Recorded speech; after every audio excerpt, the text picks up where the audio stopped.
Status perkara dugaan aliran dana dalam penghapusan Red Notice Joko Chandra telah dinaikkan ke tahap penyidikan. Diduga ada pejabat negara yang menerima gratifikasi sehingga Joko Chandra bebas melintas selama Mei hingga Juni 2020. Berdasarkan hasil gelar perkara pada Rabu 5 Agustus, kasus penghapusan Red Notice dinaikkan menjadi tahap penyidikan. Kepolisian segera menyidik untuk mencari siapa pelakunya. Polisi menduga adanya aliran dana dalam terhapusnya Red Notice Joko Chandra dari sistem perlintasan selama Mei hingga Juni 2020 lalu. Sejauh ini kepolisian telah memeriksa 15 saksi terkait dugaan gratifikasi. Polri juga melibatkan PPATK untuk mengusut aliran dana.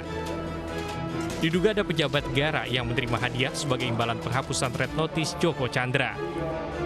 Jadi intinya bahwa kemarin dari Tipikor itu melakukan penyelidikan, kemudian setelah itu baru setelah melaksanakan semua kegiatan penyelidikan, digelarkan, dan sekarang sudah naik sidik penyidikan.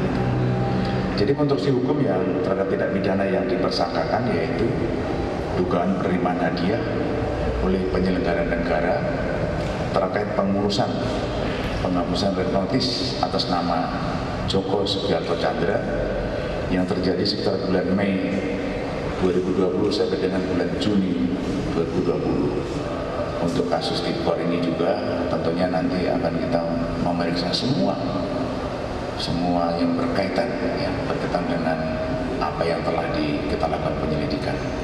Semua kita minta keterangan, yang terpenting fakta hukum dan praduga tak bersalah yang terdepankan di sana. Penghapusan Red Notice atas nama Joko Sugiarto Chandra telah menyeret dua nama jenderal kepolisian, yakni Brigjen Nugroho Slamet Wibowo selaku mantan Sekretaris Nasional Center Bureau Interpol Indonesia yang menyurati pihak imigrasi pada 5 Mei 2020 lalu perihal terhapusnya Red Notice Joko Chandra sehingga pihak imigrasi menghapus nama tersebut dari sistem perlintasan. Selain Brigjen Nugroho, surat yang ditujukan kepada Dirjen Imigrasi tersebut dikirim dengan menyertakan tembusan kepada mantan Kadif Hubbinter Polri, Irjen Pol Napoleon Bonaparte. Usai beredarnya surat tersebut, Kapolri melakukan mutasi terhadap kedua jenderal. Brigjen Nugroho kini menjabat sebagai analis kebijakan utama Lemdiklat Polri, sementara Irjen Napoleon dimutasi sebagai analis kebijakan utama Polri. Tim Liputan iNews melaporkan. Sejumlah pejabat terseret kasus Joko Chandra dari perwira tinggi hingga lurah.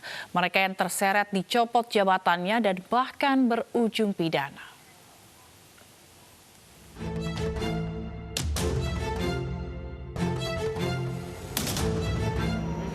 Kasus pelarian Joko Chandra berbuntut panjang setelah berhasil masuk ke Indonesia dan mengajukan peninjauan kembali walau dalam status buronan.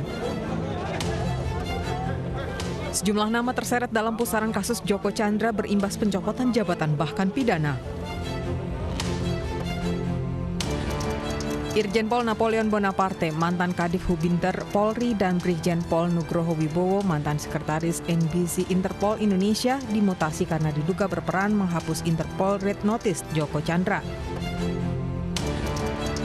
Sementara Brigjen Pol Prasetyo Utomo, yang merupakan pejabat di Barreskrim Polri yang menerbitkan surat jalan untuk Joko Chandra, dicopot dari jabatannya dan ditahan di Mabes Polri.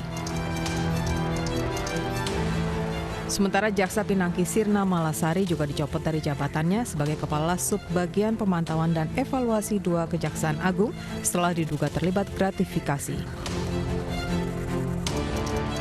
Sebelumnya Asep Subahan dicopot sebagai Lurah Grogol Selatan setelah diduga membantu penerbitan KTP elektronik Joko Chandra. Dari Jakarta, Tim Liputan iNews melaporkan.